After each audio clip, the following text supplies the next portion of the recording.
Les temps ont changé. Aujourd'hui, on ne fait pas un coup d'État comme ça.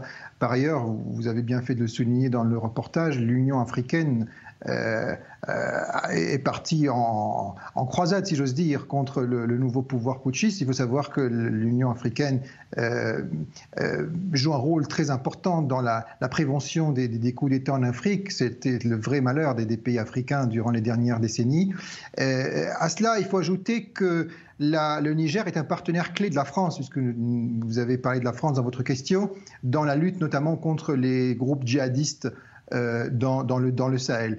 Et par ailleurs, la messe n'est pas encore dite, parce que je signale aussi que l'armée nigérienne reste divisée, que le territoire n'est pas entièrement sous contrôle de la junte militaire, et qu'enfin le ministre des Affaires étrangères du Niger a déclaré assurer la transition jusqu'à la libération du président de la République. Donc il y a donc deux pouvoirs aujourd'hui au Niger. Les choses ne sont pas encore très claires. Pourquoi cette région est-elle si sujette à ce type d'événement? Je le disais tout à l'heure, c'est le 3e coup d'État au Sahel depuis 2020.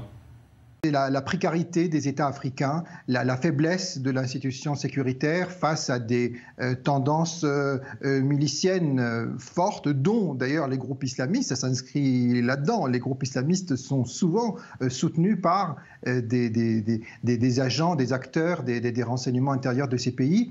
Et puis aussi, il y a les clivages. Les clivages tribaux, claniques, parfois même communautaires, qui traversent les classes politiques de ces pays, qui font surface parfois au sein de l'armée, ce qui empêche le bon fonctionnement des institutions étatiques.